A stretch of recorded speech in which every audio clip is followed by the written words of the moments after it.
A gente sempre pensa na alta do hospital como o fim de uma batalha, né? Mas e se, para muita gente, esse for, na verdade, o começo de um desafio completamente novo e inesperado? Hoje a gente vai explorar o que acontece quando o ambiente hospitalar nos muda tanto, mas tanto, que voltar para casa acaba sendo um choque. Pois é, essa é a grande questão aqui. Uma coisa é a recuperação do corpo, a parte física. Outra, bem diferente, é a readaptação da nossa cabeça, do nosso social, ao mundo que a gente deixou para trás. E esse é um peso que muitas vezes ninguém vê. Ok, vamos lá. Para a gente conseguir entender o desafio que é voltar, primeiro a gente precisa dar um passo atrás e entender o mundo que está sendo deixado, o hospital, especialmente as unidades mais intensivas. É um universo que tem regras próprias, sons próprios, até uma linguagem própria. Pensa só na linguagem. UTI, CTI. Essas siglas criam uma confusão danada e uma percepção social completamente diferente. Uma parece um alerta vermelho, super grave, enquanto a outra soa um pouquinho mais tranquila. Mas afinal, qual é a diferença de verdade? Pois é, na prática, funcionalmente, UTI e CTI são a mesmíssima coisa.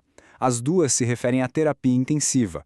Essa troca de uma letrinha é, muitas vezes, só uma estratégia para tentar modular a percepção de gravidade. E isso já mostra de cara como a compreensão de quem está internado e da família é moldada por fatores que não têm nada a ver com a realidade clínica. E dentro desse ambiente, a realidade é de uma sobrecarga total dos sentidos.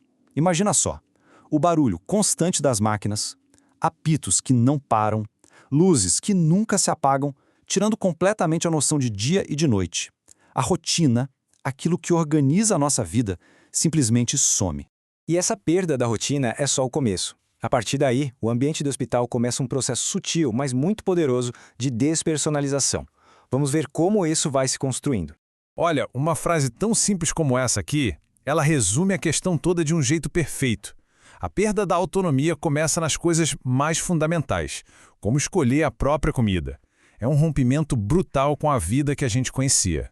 E essa perda se espalha para tudo, sabe? As roupas que mostram um pouco de quem a gente é são trocadas por um avental padrão. O cheiro da nossa casa, da nossa cama, é substituído pelo cheiro de limpeza do hospital. E até coisas como óculos e próteses, que são quase extensões do nosso corpo, podem ser tirados, deixando a pessoa ainda mais vulnerável e distante de quem ela era. Essa experiência toda de imersão, de despersonalização, ela não acontece por acaso. Isso tem nome na sociologia, e entender esse conceito é a chave que vira para a gente compreender o impacto de uma internação muito longa. E aqui está o ponto central de tudo. O sociólogo Erving Goffman descreveu lugares como hospitais, prisões ou conventos como instituições totais. O que isso significa? São lugares onde todas aquelas barreiras que separam as partes da nossa vida, elas simplesmente desmoronam. A definição é essa.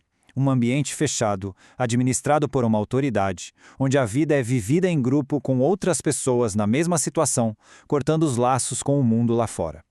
Um hospital, numa internação longa, se encaixa perfeitamente nisso aí.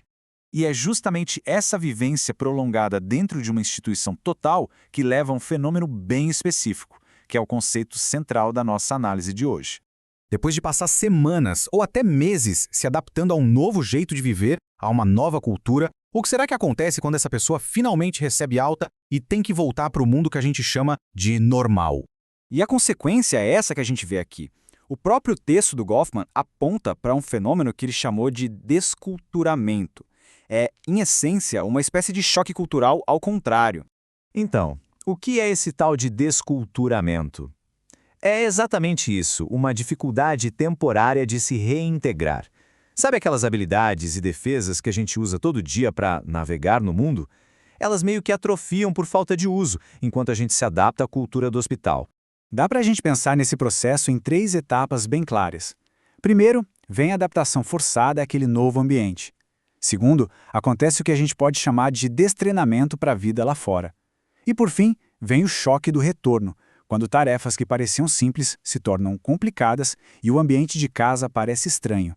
E é muito importante lembrar que essa dinâmica da instituição total não afeta só o paciente. Ela se espalha, ela reverbera por toda a família, criando um ambiente de muita pressão, principalmente naqueles momentos mais críticos, nas conversas mais difíceis.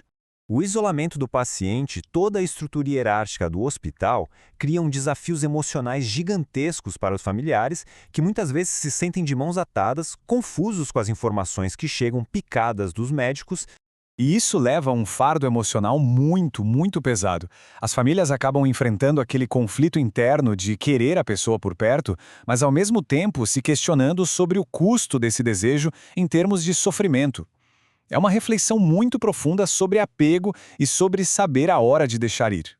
E no meio de toda essa angústia, a forma como a equipe de saúde se comunica faz toda a diferença do mundo. Uma frase como essa, por exemplo, pode parecer dura, mas na verdade ela pode aliviar um peso enorme das costas da família, deixando claro que certas decisões são clínicas e não uma responsabilidade que a família tem que carregar sozinha. Bom, então, o que a gente pode tirar de tudo isso?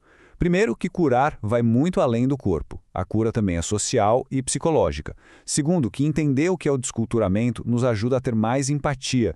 Terceiro, que uma comunicação clara e humana pode mudar tudo. E por fim, que o ambiente do hospital impacta todo mundo, o paciente e a família.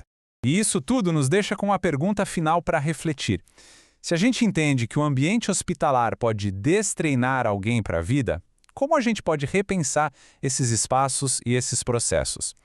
Como podemos fazer com que a jornada de cura já inclua desde o comecinho a preparação para a volta para casa, para a volta à vida?